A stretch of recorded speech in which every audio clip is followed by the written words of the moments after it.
Bonjour, Bonjour bonjour à à tous. tous. Bonjour à tous. Souhaitons la bienvenue à ce webinaire sous un format un petit peu différent aujourd'hui. Comme vous l'avez compris, nous allons être sur une session d'Ask Me Anything sur lequel vous avez pu préalablement poser vos questions. Donc dans ce format, eh bien, nous avons mobilisé plusieurs experts au sein de l'ANS justement pour pouvoir répondre à vos interrogations et divers questionnements que vous avez pu formuler sur la partie notamment DPI, PFI, questions côté hôpital, mais également sur d'autres thématiques et d'autres sujets tels que l'interopérabilité, les services DMP, les services Pro Santé Connect, voire éventuellement les services MSS. Le temps nous est compté, donc je vous propose de démarrer eh bien, très très rapidement. En préambule, bien évidemment, les micros et les caméras sont coupés. Je tenais également à vous préciser que si au sein du webinaire, vous avez des questionnements ou des interrogations, n'hésitez pas à les formuler directement dans le chat. On pourra prendre en considération eh bien, vos questionnements et on se chargera d'y répondre eh bien, ultérieurement. Je vous propose de démarrer eh bien, tout de suite sur la partie donc MSS. Quelques questions que nous avions donc reçues donc sur la partie donc utilisation de Modco 2 où il y avait de nombreuses sollicitations du support qui étaient restées eh bien, sans réponse. Et donc, je laisse l'équipe eh bien, en charge de la partie MSS eh bien, vous apporter quelques éléments de réponse. Oui, bonjour à tous, merci Fabien. Donc Mike Legay, moi je suis en charge de l'outil Modco 2 et mon périmètre c'est la MSS. Alors effectivement, pour faire un petit retour d'expérience sur les 6 derniers mois et particulièrement le mois de décembre. Alors, il faut savoir que Modco 2 est un outil qui grandit en apprenant. Je veux dire par là que nous avons un certain nombre de tests à effectuer, hein, enfin que les éditeurs doivent effectuer sur notre outil. Et il faut savoir qu'à chaque fois que nous avons une nouvelle implémentation, une particularité que le LPS apporte dans ces jeux de test, ben, nous devons faire évoluer l'outil pour que cette spécification, cette spécificité plutôt devrais-je dire, puisse être prise en compte.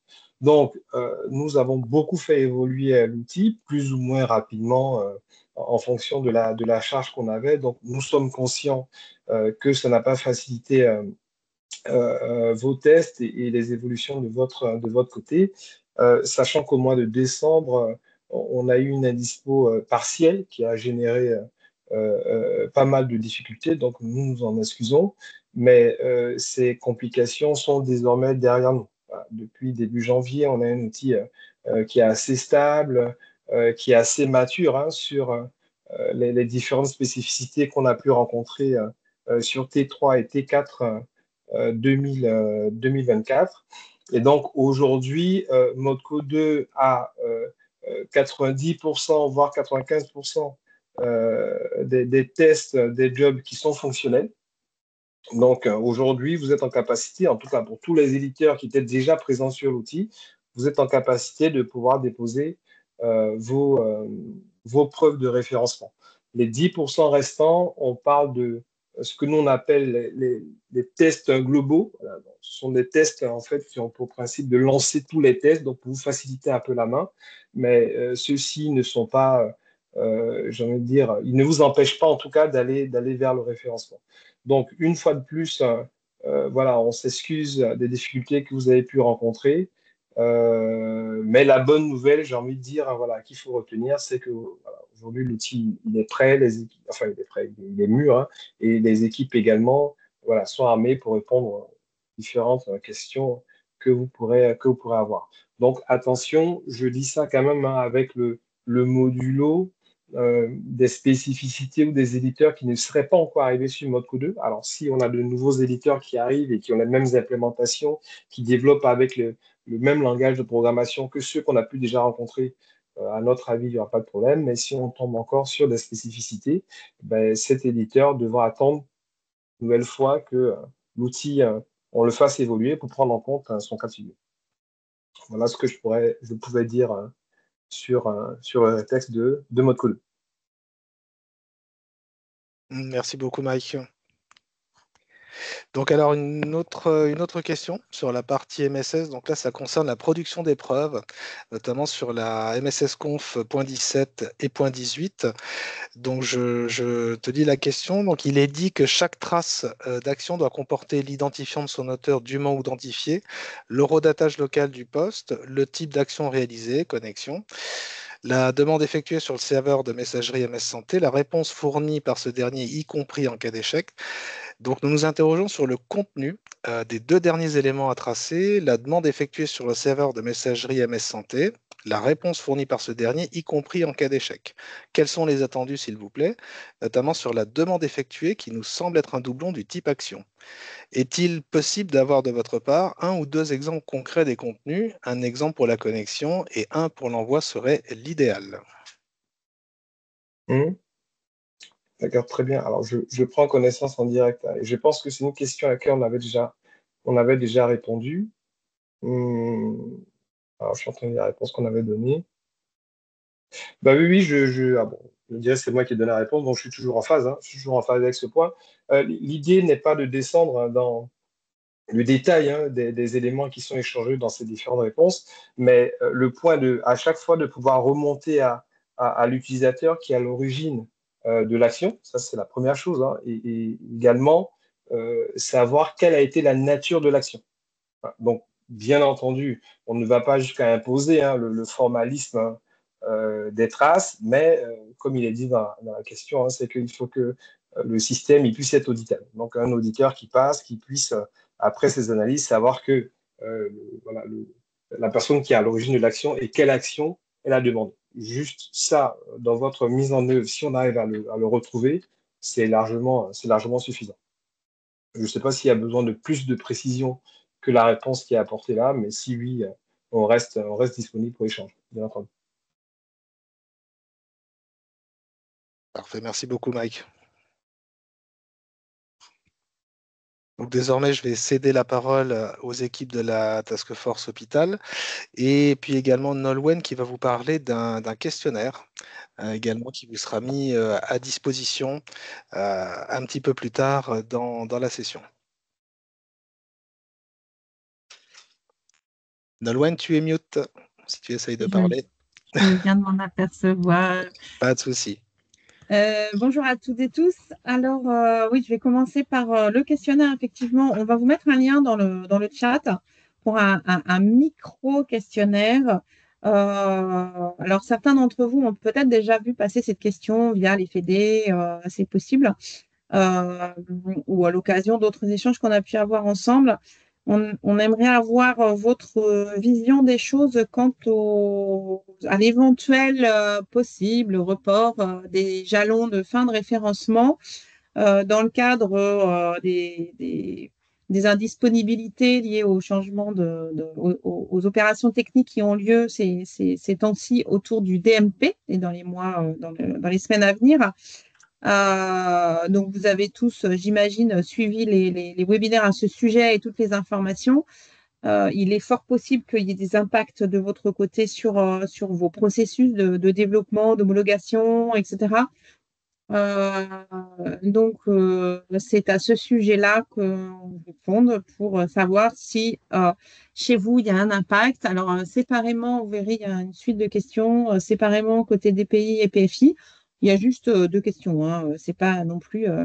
voilà, donc si vous pouvez profiter de cette séance sans vous déconcentrer sur tout le contenu qu'on va pouvoir vous exposer, vous serez très reconnaissant de nous aider à prendre les décisions les plus adaptées au regard de la situation à laquelle vous faites face, chacun éditeur.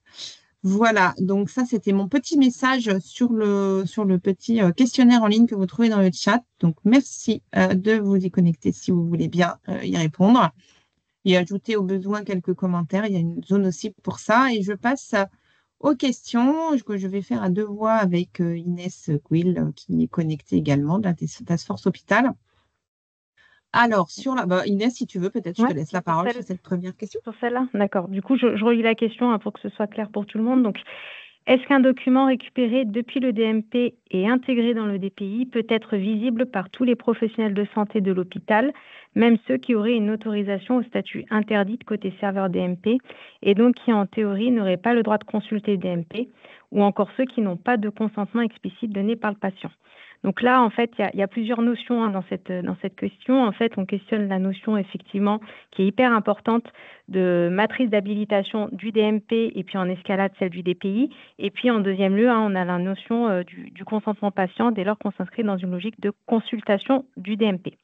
Alors, concernant le premier sujet, donc effectivement, la consultation des documents qui seraient intégrés au DPI depuis le DMP, cette consultation des documents dans le DPI, elle est soumise aux règles d'habilitation du DPI. Et donc, c'est là où on voit vraiment l'importance pour l'établissement de bien travailler justement son sujet de matrice d'habilitation en termes d'accès des documents dans le DPI, puisque la matrice d'habilitation qui vaut pour le DMP, dès lors que des documents qui sont dans le DMP sont intégrés dans le DPI, on bascule en fait dans le monde, l'univers du DPI. Et donc là, c'est la matrice d'habilitation du DPI qui régira effectivement les droits d'accès à un certain nombre des documents, quand bien même ces documents sont interdits au regard de la matrice d'habilitation du DMP. Et donc ça, c'est vraiment un sujet qu'on a mis en visibilité des établissements de santé. Je pense qu'il faudra continuer à le mettre en visibilité, mais effectivement, il y a cet enjeu-là de bien s'assurer que les professionnels de santé qui ont le droit de consulter un document, et bien que ces droits-là sont formalisés à travers une politique de confidentialité et une matrice d'habilitation qui est bien travaillée au regard du dossier patient informatisé. Ensuite, on a la question effectivement du recueil du consentement. Alors, on a fait un webinaire le 24 janvier dernier auquel vous avez peut-être assisté sur ce sujet-là. Donc, concernant le recueil du consentement, on rappelle que ce dernier, il porte sur la consultation du DMP et non pas du DPI. Et donc, dans le cadre de ce consentement, on a une obligation d'information auprès du patient et on recueille son consentement au moment de sa prise en charge par une personne de l'équipe de soins. Et ce consentement, on le rappelle, il vaut pour l'ensemble de l'équipe de soins et il n'est pas donné au titre individuel d'un professionnel de santé de manière unitaire qui prendra en charge le patient. Voilà, donc le consentement, il est donné de manière globalisée au niveau de l'équipe de soins sur la durée de l'épisode de soins. Et donc, on rappelle que toute consultation, du coup, aussi d'un document par un professionnel de santé dans le DMP donne lieu à une notification d'information au patient qui est informé du fait qu'on a un professionnel de santé qui allait consulter un document dans son profil Monefa Santé. Et donc, le patient lui-même peut opérer au blocage d'un ou de plusieurs professionnels de santé s'il souhaite que ce dernier ne puisse pas aller consulter son document. Donc voilà, on espère avoir répondu à la question à travers ces deux notions-là. Donc un enjeu effectivement hyper important auprès des établissements sur le fait de bien travailler la matrice d'habilitation du DPI parce que dès lors qu'on passe dans l'univers DPI, c'est bien les règles de gestion du DPI qui prévalent sur celles du DMP. Et concernant le consentement, par contre, là, c'est un sujet exclusivement DMP et donc c'est l'application du consentement qui, derrière, délivre la capacité du DPI à pouvoir procéder à la consultation intégrée.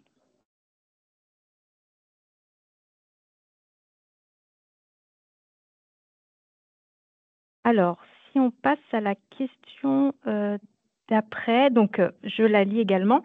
Les établissements sont généralement en retard donc, dans la mise en place d'un MIE homologué, idem pour le mode R simplifié. Comment sera-t-il possible de valider la consultation DMP pour ces établissements, qu'ils soient pilotes ou non? Et par ailleurs, nous sommes toujours en attente d'un modèle de PV de l'établissement pilote et d'un modèle de l'attestation de vérification d'aptitude. Alors, sur le premier sujet, vous avez raison, effectivement. Le sujet de la sécurisation de la chaîne d'identification électronique, elle est clé de manière générale au niveau de l'établissement et encore plus avec effectivement l'arrivée du modèle simplifié qui demande au préalable de mettre en place un MIE de FA. Donc ça, les établissements, il me semble, l'ont bien pris en note et ont bien compris l'enjeu effectivement de se préparer sur ce chantier-là. Et on a mis en place un des webinaires au niveau national qui rappelait justement cet enjeu de préparer le sujet de la sécurisation de la chaîne d'identification électronique des professionnels de santé, notamment dans la perspective de la consultation intégrée. À côté de cela, on travaille avec nos partenaires que sont les régions. Et donc, on travaille également avec les régions pour les outiller, pour que ces dernières puissent également accompagner dans une logique vraiment de proximité les établissements sur ce chantier-là. Donc, on a déjà des régions qui se sont mises dans une dynamique d'accompagnement et qui ont constitué des groupes de travail avec un certain nombre d'établissements pour avancer sur ce sujet. Donc, on aura effectivement très certainement des trous dans la raquette vis-à-vis d'un certain nombre d'établissements, mais en tous les cas, la dynamique, elle est là et on a bien pris conscience de l'importance de préparer cet enjeu-là et on est en train de le faire. Concernant le mode R, c'est pareil, il y a eu un certain nombre de webinaires qui ont expliqué ce que c'était que le mode R d'un point de vue technique et qui ont décliné également la procédure juridique à préparer pour que les établissements soient prêts. Donc, on travaille en étroite collaboration avec la CNAM sur ce sujet. Et actuellement, on est en train de finaliser la convention d'auto-homologation, qui est la convention qui devra être signée par les établissements au moment de la contractualisation avec la CNAM pour pouvoir faire partie de la liste blanche côté CNAM pour pouvoir bénéficier du mode R. Et concernant les PV pilotes, ils sont disponibles sur le portail de l'ASP. Et donc, on vous a mis que ce soit les PV pilotes ou les PV de VA, et on vous a mis les liens d'accès sur la slide.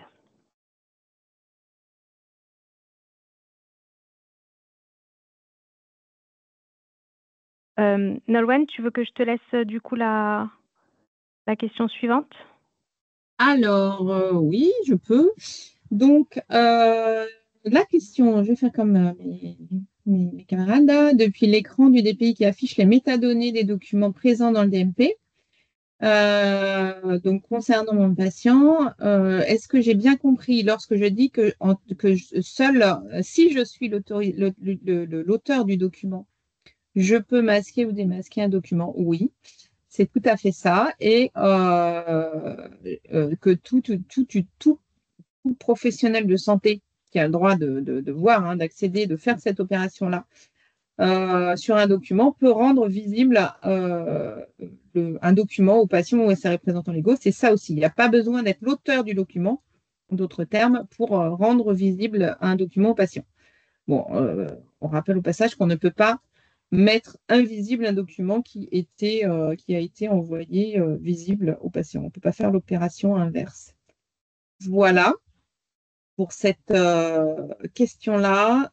Sur la liste synthétique, alors on n'a effectivement pas mis de préférence par rapport à ce qui est métadonnées pertinentes, pas pertinentes, parce que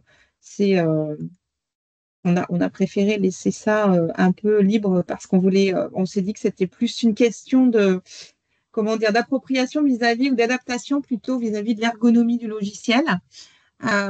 Mais on va quand même avoir bien sûr des éléments importants, type date, auteur, type de documents qui sont nécessairement affichés. Voilà, et puis on voit que dans les exigences, on a certaines métadonnées qui sont mentionnées dans l'une ou l'autre exigence qui permettent aussi d'identifier un certain nombre de données qui devraient être affichées. Mais voilà, on n'a pas fait cette liste hors des informations importantes, date, auteur, type de document, qui soient impératives ni dans l'ordre affiché, ni plus que ça. Et on avait alors un dernier point qui était Pro Santé Connect pour application client lourd. Alors là, je suis désolée, mais en fait, on n'avait pas de questions en face, donc je ne sais pas trop ce qui était attendu.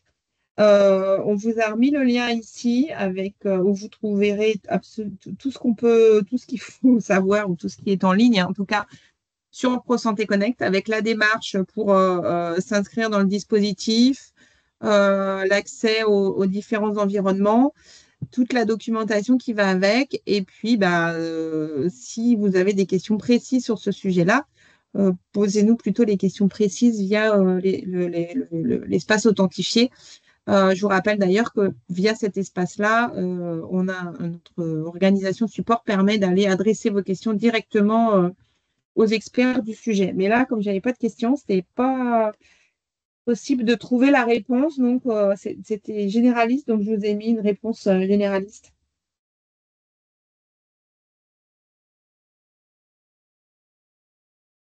Voilà, pardon. Pour la suite, sur les statistiques. Alors la question sur les statistiques, Enfin, ça s'appelle statistique, mais c'est un bien grand mot. En réalité, ce sont des indicateurs et ce sont des nombres. Si vous reprenez la liste des indicateurs qui sont dans le DSR et les lignes qui sont dans le modèle en ligne aussi sur le portail industriel, le modèle CSV, il n'y a pas de dénominateur en fait. On ne demande que des nombres. Donc, il y a effectivement, une PFI ne peut pas savoir, n'est pas censée avoir l'information du nombre de séjours faisant l'objet d'une prescription, d'ailleurs, ni du nombre de séjours tout court.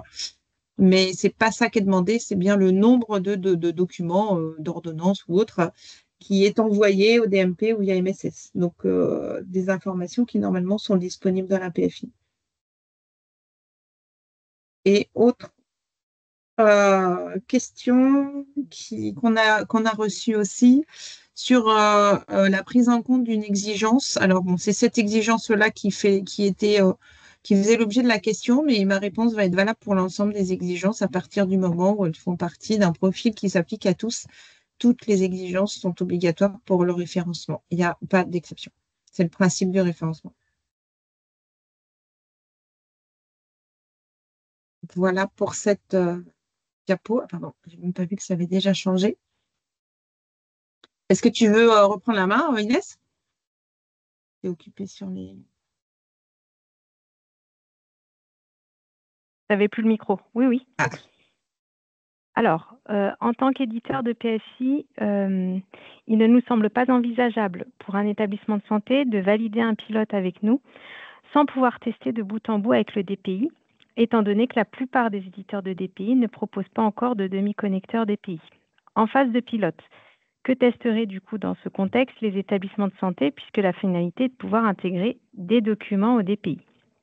Donc effectivement, pour que le pilote puisse porter, on va dire, tous ses fruits, on vous conseille de choisir un pilote qui disposera à la fois de la brique DPI et PFI pour pouvoir que l'établissement soit en capacité, en fait, technique, de pouvoir réaliser les tests de bout en bout.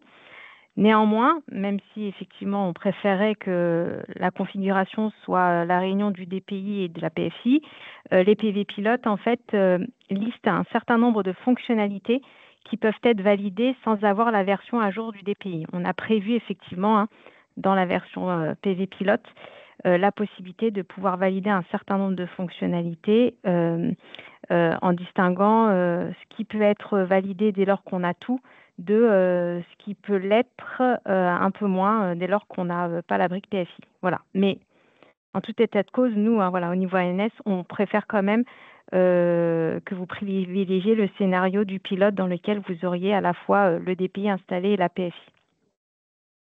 L'autre question, c'est la plupart des éditeurs de DPI ne proposent pas encore de demi-connecteur MDM. Il semblerait de plus que la capacité de gérer le MDM serait liée à la mise à jour de ces DPI. Connaissant les délais nécessaires pour un hôpital pour mettre à jour leur DPI, est-ce bien pris en compte dans le calendrier Ségur Vague 2? Pour cette réponse, je vais plutôt laisser la parole à Nolwenn. Nolwenn, ton micro. Voilà. Excusez-moi, j'étais concentrée dans les questions du chat. La deuxième question.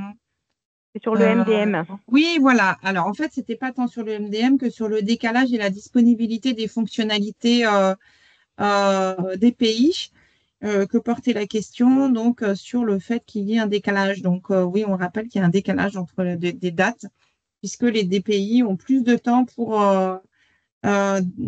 déposer leurs preuves de référence pour le référencement et également pour déployer les solutions. La dernière date étant à ce jour fixée à juin 2026 pour les DPI, pour le déploiement, les installations, et à mars 2026 pour les PFI. Il y a également, on le rappelle, un dispositif qui existait également en Vague 1, qui est de pouvoir signer des VA avec une installation entre guillemets partielle. Enfin, c'est un peu ce qui a été dit là sur les PV pilotes aussi. Si tout n'est pas installé, on peut quand même valider la réalisation de ce qui a été fait. L'éditeur de la PFI, là, dans l'exemple qui est là, restant engagé pour finaliser les flux dès lors qu'ils seront installés dans l'établissement. Et inversement, c'est vrai également si le DPI est installé avant la PFI et que tout ne peut pas être mis en œuvre en attendant la version de la PFI à jour de vague de Ségur. Voilà. N'hésitez pas à nous remettre des commentaires dans le chat. On continue à dérouler, mais si vous avez des besoins de compléments, hein, à nous les mettre dans le chat. Euh, J'ai l'impression qu'on a raté une diapo, non? C'était pas. Non, non, non. Très bien, pardon. Alors, est-il possible lors de l'importation d'un document DMP ou MSS de mapper le type de document NS avec un local? Ah oui, alors on a eu pas mal d'échanges au support sur cette question-là. Le problème, c'est que si on est sur un type de document NS, enfin pas NS, en fait, on a le type code LOINC et on a un éventuel code local. Il faut que le médecin soit capable de savoir ce qu'il y a parce que quand il va être dans le DMP, il va pas voir les codes locaux. Enfin, en mode intégré, ça peut, mais s'il n'est pas en mode, s'il commence à accéder à un moment au DMP avec hors le mode intégré, il va pas s'y retrouver avec ses codes. Donc, je pense qu'il faut, il faut quand même avoir à un moment une visualisation de ces codes et de ces types codes du DMP pour être sûr que le professionnel sait bien faire le lien entre les deux. Sinon, il ne va pas du tout s'y retrouver en fait. Il va s'y retrouver dans un contexte, mais pas dans l'autre.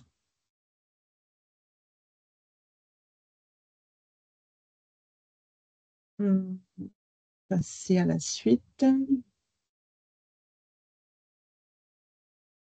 Donc là, sur la partie DMP, par contre, on a eu un empêchement. Malheureusement, l'expert n'a pas pu se libérer. Donc, je vais vous faire les questions et également vous préciser les réponses qu'il a pu apporter.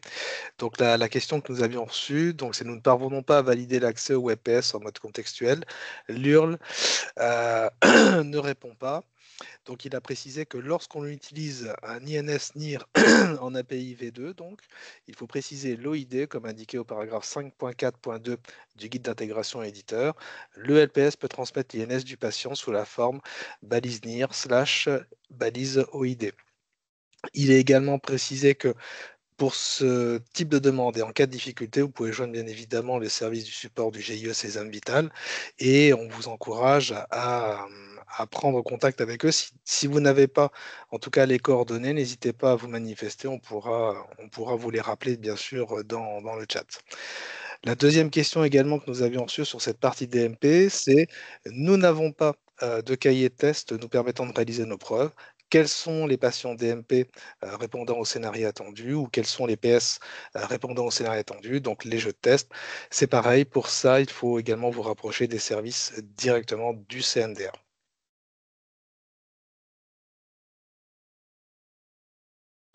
Et enfin, sur la partie DMP, donc concernant l'affichage des documents avant alimentation du DMP, sur l'exigence PFI DMP conf.08, dans le cours du processus de DMP compatibilité, il est demandé au logiciel qui se référence uniquement pour le profil alimentation d'appliquer à leur interface une exigence du profil consultation. Alors que rien dans la documentation n'indique que cette exigence est applicable au logiciel suivant, uniquement le profil alimentation. Pouvez-vous mettre à jour la documentation? Il a été donc précisé que cette exigence ne concernait pas le profil de consultation. Alors, je ne sais pas qui a posé cette question-là, mais est-ce que vous pourriez nous remettre dans le chat ou est-ce que vous l'avez vu, cette phrase, parce que du coup, ou est-ce que vous avez rencontré ce sujet parce que on n'a pas très bien compris? Où est-ce que l'erreur pouvait être apparue? Mais on ne l'a pas forcément trouvé. Donc, s'il y a une documentation qui indique des informations erronées, il faut effectivement qu'on la corrige. Ça nous aiderait.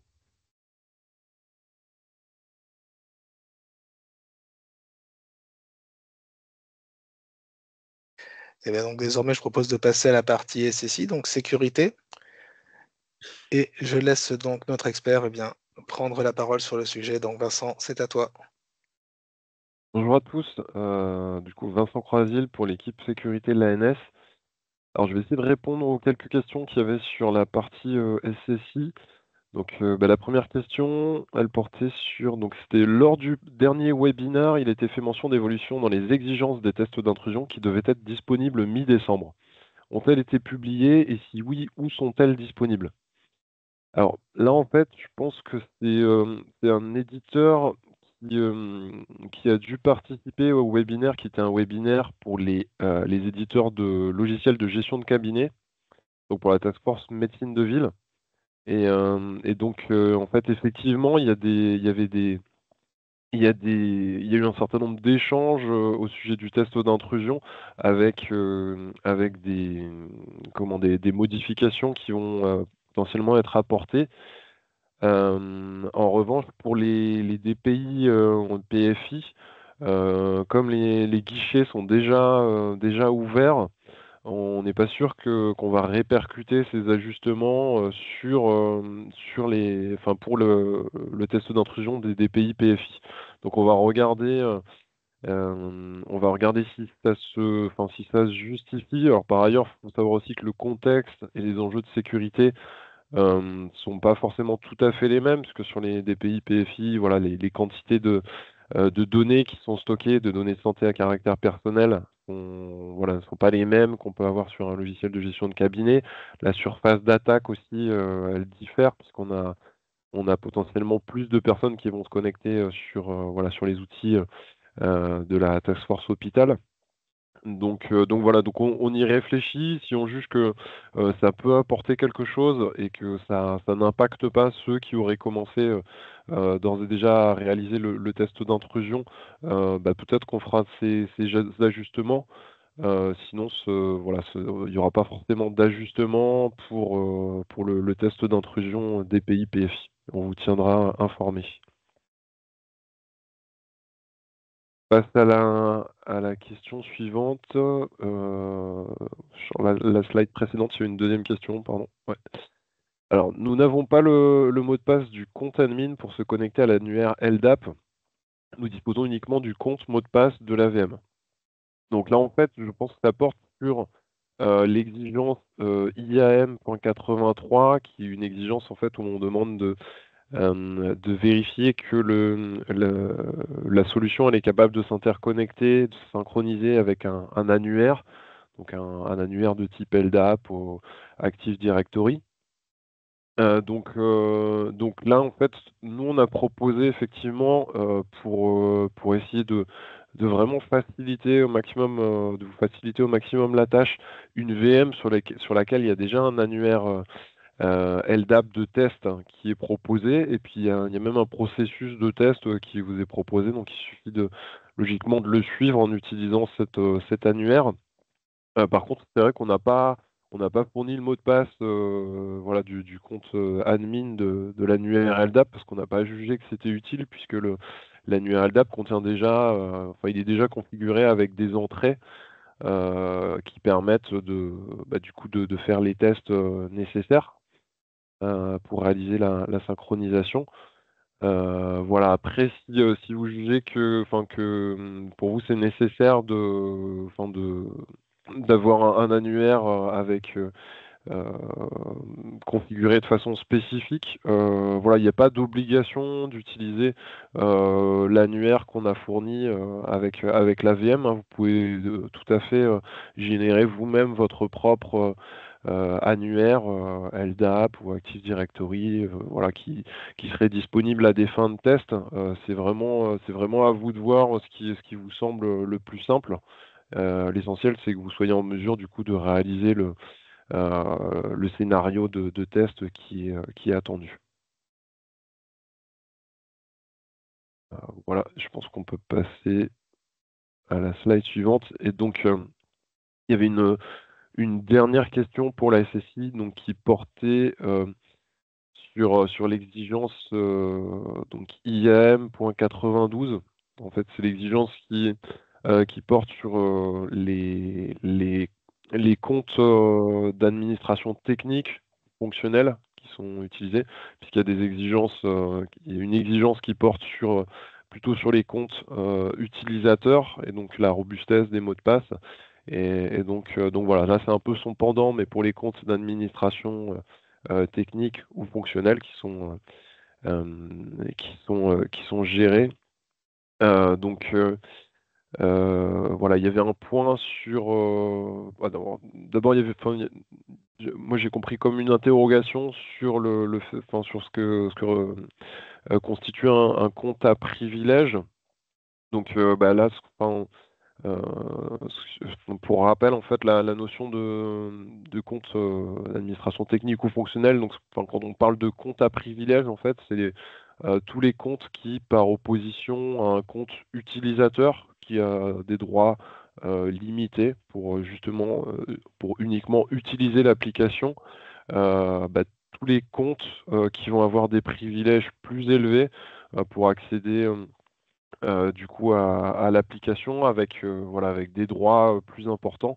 Ce sont ces comptes-là qui donc puisqu'ils ont plus de privilèges ont forcément plus de risques et donc c'est sur ces comptes-là qu'on va cibler et sur lesquels voilà il y a un certain nombre de mesures qui doivent être mises en œuvre pour les sécuriser. Et donc le deuxième point qu'il y avait dans la question, c'était mettre en évidence que le compte a été bloqué après 5 échecs de changement de mot de passe. Et la question, un échec de changement de mot de passe n'est pas considéré comme un échec d'authentification, incohérence avec les exigences du test d'intrusion. Alors là, en fait, c'est juste, il y a une erreur en fait sur ce scénario euh, qui n'a pas encore été corrigé, qu'on avait identifié. Et on va voir si on peut la corriger. Mais effectivement, enfin, c'est bien une erreur, hein, vous l'avez bien identifié. En fait, ce que l'on souhaite faire, c'est effectuer une tentative de connexion au compte à l'aide d'un mot de passe erroné et répéter l'opération un certain nombre de fois. Et à la fin, mettre en évidence que le compte a été bloqué après un nombre défini d'échecs de connexion qui soient voilà, consécutifs et qui soient au plus égal à 10. Donc c'est bien ça qui est attendu, hein. Il y a une petite erreur dans le scénario de conformité tel qu'il est décrit.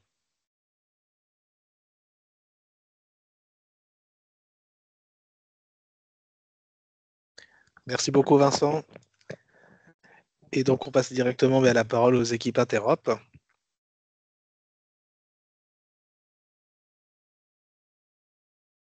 Bonjour, vous m'entendez? Oui, bonjour Nida, on Oui, t'entend. bonjour à tous. Alors moi c'est Nidal Maraz, je suis expert en interop. Alors pour la question, je vais lire la question déjà. Pouvez-vous nous clarifier sur quel schéma s'appuyer pour les CDA en entrée de la PFI, préciser s'il y aura un versionning?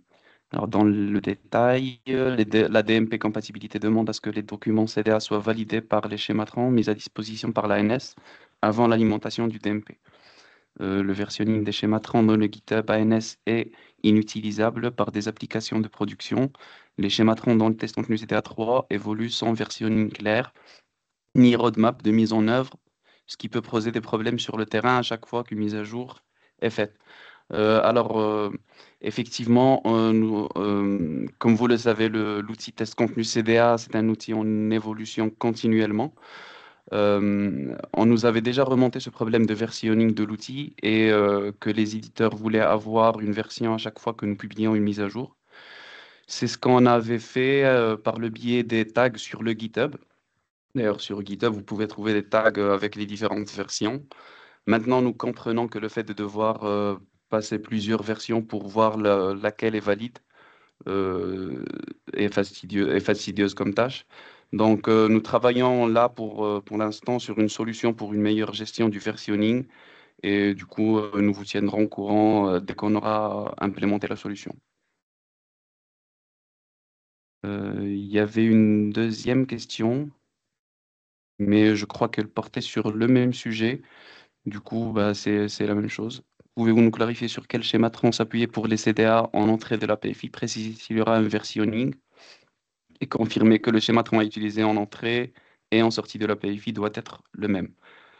Pour la validation des CDA reçus en pièce jointe des courriers MS Santé en utilisant les schémas même difficulté. Oui, du coup, c'est la même question, enfin, c'est le même sujet. On est en train de travailler sur une solution pour que ce soit plus facile de gérer le versionning.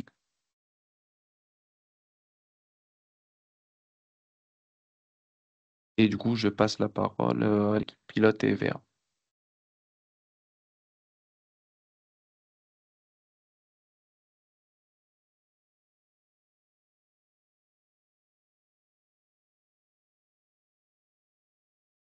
Alors là, c'est plus une question Ouais, côté plus hôpital. une question TF.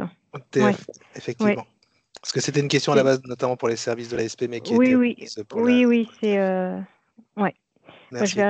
je vais lire la question, du coup. Quelle est la procédure donc, concernant les pilotes L'ASP est bloqué, on n'a pas trop compris ce que ça voulait dire, mais quel délai de mise en production des VA et donc sur le financement, comment articuler la signature des VA pilotes en production depuis des semaines, mais dont le bon de commande n'est pas encore enregistré, gestion du délai incompressible du durée de mise en production qui est de 1 mois. Alors, concernant les pilotes, hein, on vous a remis exactement ce qui est écrit dans l'arrêté de financement, à savoir que le périmètre pilote, il est constitué de 3 clients qui sont librement choisis par l'éditeur, qui auront du coup au préalable, bien entendu, hein, ces établissements signé un bon de commande Ségur pour le dispositif en question, donc soit DPI, soit PFI. Et donc, pour justifier du bon déroulé de la prestation pilote, hein, le client valide un procès-verbal d'installation dont on vous a dit plus tôt dans le webinaire que le modèle est disponible sur le portail de l'ASP. Et donc, dans ce PV pilote, hein, on a fait en sorte de vous mettre, il me semble, en bleu, les informations obligatoires qui doivent être décrites dans le PV pilote, que vous pouvez du coup récupérer du modèle qui est disponible sur le portail de l'ASP.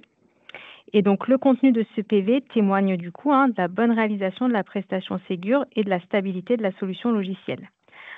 Une fois que vous avez réalisé donc, vos prestations auprès de vos pilotes et que ces derniers, du coup, ont signé le PV pilote qui atteste du fait que l'installation est bien effective en environnement de production, ces 3 PV sont transmis du coup à l'ASP qui vérifie leur conformité, puis vous informe du résultat des contrôles par rapport au contenu voilà, du PV pilote. Ensuite, l'ANS publie sur son site internet l'information selon laquelle la solution logicielle a bien fait l'objet de premières installations réussies du coup au travers de ces 3 établissements pilotes.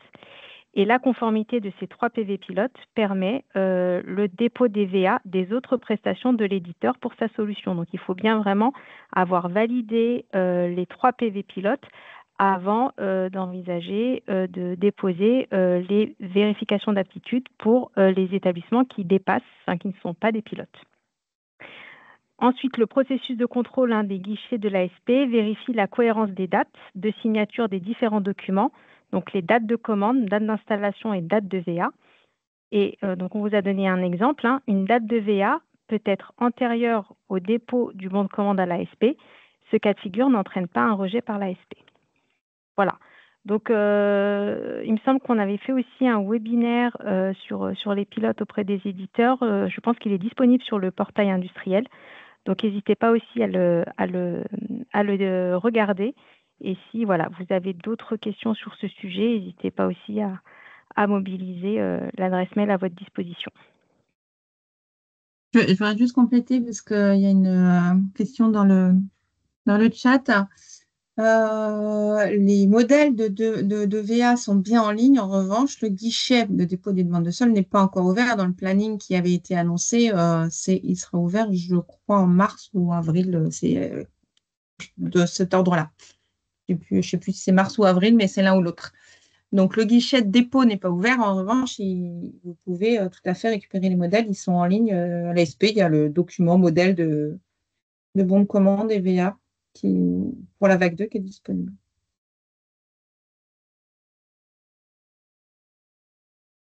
Voilà. Et je pense que c'était la dernière. Voilà, on passe la main Merci beaucoup, Nolwenn. à l'équipe Interop. Exactement.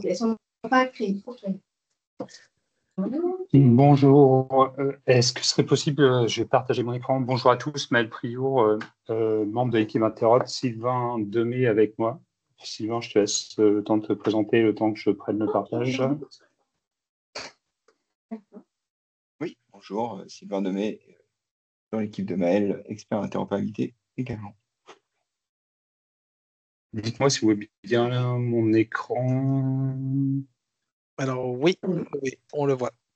Oui. Ok, parfait. On voulait vous faire un retour sur la gestion du MDN. Cela concerne essentiellement les éditeurs PFI. Concernant le MDN, vous nous avez remonter certains éditeurs des blocages et des contraintes. Ce qu'on va vous présenter aujourd'hui, c'est les blocages et contraintes qui nous ont été remontés. Quelle est la solution qu'on vous propose pour débloquer la solution, quoi, en fait, et enfin, si vous avez des questions par rapport à la solution, quoi, en fait, qu'on puisse réagir ensemble. Concernant les blocages et les contraintes, vous avez remonté un problème concernant les pièces jointes pour le NDN. Certaines librairies, quoi, et la RFC n'est pas claire concernant l'ajout de pièces jointes, puisqu'on demande quoi dans le MDN? De pouvoir remettre l'archive IHEXDM et le PDF qui est à l'origine du message. Donc, cela impacte les exigences PFI.MSS UX11 et l'autre exigence PFI.MSS UX12. Vous avez remontré une autre difficulté qui concerne la transmission des MDN, puisqu'on dit quoi quand on regarde la RFC? Que le MDN doit être seulement envoyé à la personne qui est indiquée dans l'entête. Et dans l'entête, ça se situe au niveau de l'information Disposition Notification To. Alors, ce qu'on demande dans le cas du Ségur et dans le cas de la gestion des erreurs, c'est que le message d'erreur peut être envoyé vers une balle autre que l'émetteur. Donc, ce problème concerne l'exigence PFI.MSS UX.12. On vous a remis ici les deux exigences, si vous ne les avez pas en tête. La première exigence, donc c'était, on en a parlé tout à l'heure, la PFI-MSS UX11, où on dit quoi? Le système doit générer un courriel de type MDN, conformément au référentiel DS2 MS Santé, sur la base du message d'erreur transmis par le DPI, conformément aux volets transmission des documents CDA provenant d'un courriel MS Santé. Donc, sur cette exigence, on a un problème concernant la possibilité d'inclure les pièces jointes, qui sont donc l'archive IHEXDM et PDF. Sur l'autre exigence, la PFI UX12, on dit quoi? Le système doit permettre de renvoyer le courriel MDN à la balle d'origine ou vers d'autres balles dédiées, par exemple, à la réception des erreurs. Donc là, ce qu'on a pu voir tout à l'heure par rapport à la RFC, c'est que si on suit strictement la RFC, on ne peut pas renvoyer le MDN à une autre personne qui a été à l'origine du document. Donc, ce qu'on vous propose comme solution, c'est d'ouvrir la possibilité de faire un courriel standard à la place du MDN. Ça va amener quoi comme impact? On va devoir modifier les exigences et les scénarios. Et on a fait, Sylvain plutôt a fait dans l'annexe des spécifications, une annexe qui décrit le courriel standard, en fait, pour qu'on puisse être sur le même, qu'on soit ISO pour fonctionnalité avec le MDN, c'est-à-dire on trouve le message d'erreur, les pièces jointes, IHEXDM et PDF, ainsi que les informations sur le courriel d'origine. On vous a remis un petit schéma pour vous expliquer le MDN pour ceux qui avaient ou la gestion des cas d'erreur pour ceux qui avaient un peu lâché ce que c'était.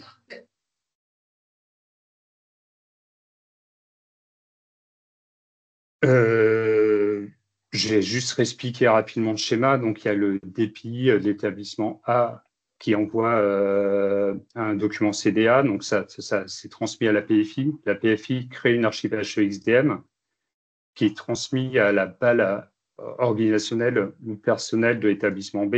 La PFI vient de l'établissement B, vient chercher cette archive IHEXDM, récupère le document CDA, le transforme via un message à 7V2 MDN au DPI. Le DPI intègre ou pas le document. S'il n'intègre pas, il renvoie un ACK, un accusé de réception en erreur.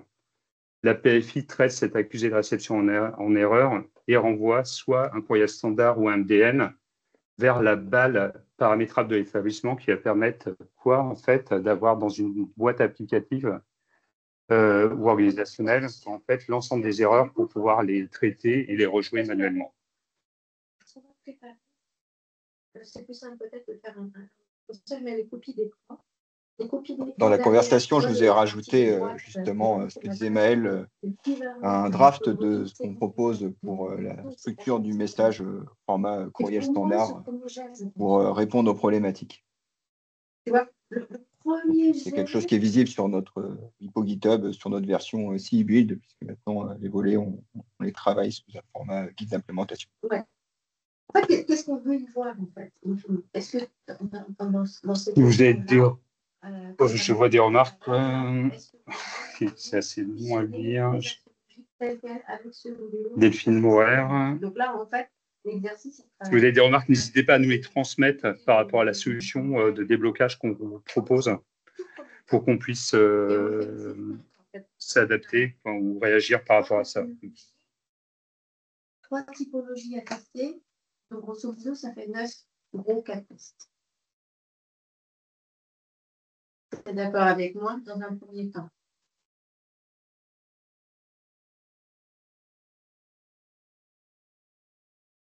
Donc, juste pour revenir peut-être sur la problématique des pièces jointes, effectivement, sur les RFC, il y a peut-être des difficultés d'interprétation, pas forcément et pour chaque cas d'usage, on prend des difficultés d'interprétation et sur la deuxième avec émission, plusieurs réponses différentes. En termes, déjà, si on arrive à trouver un cas de test pour un cas d'usage. Il y a beaucoup de bruit de fond. Je dis sur l'exigence, donc au niveau PFX, le 12. Oui, on peut renvoyer donc un MDN que si c'est vers une balle qui a été notifiée au départ, et du coup il faut une demande d'MDN pour pouvoir recevoir. Donc si on veut renvoyer et gérer des erreurs dans une balle dédiée, forcément de manière systématique, ça peut poser des difficultés et problèmes.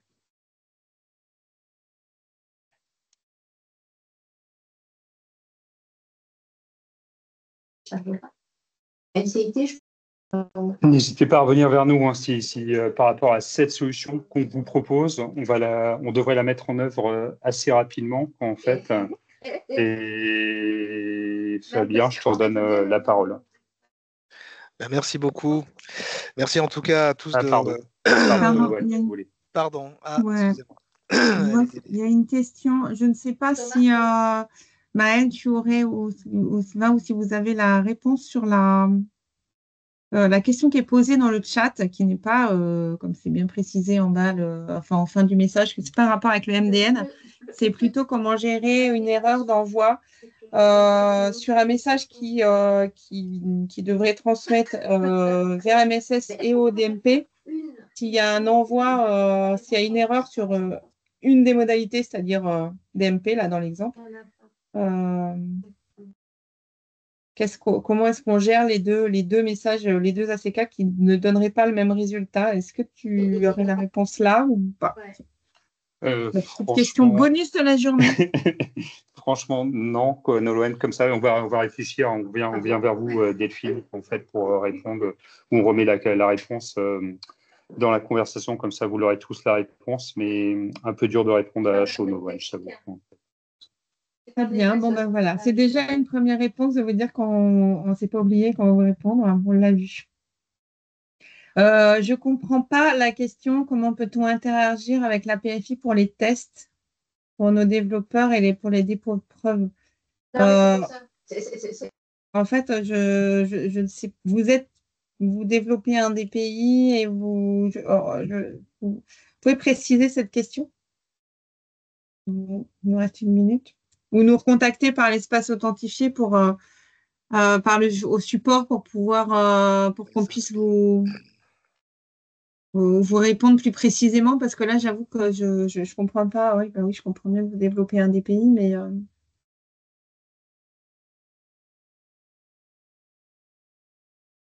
est-ce que vous pouvez nous recontacter via le support et qu'on voit ensemble, parce que là c'est difficile de répondre à votre question, c'est pareil.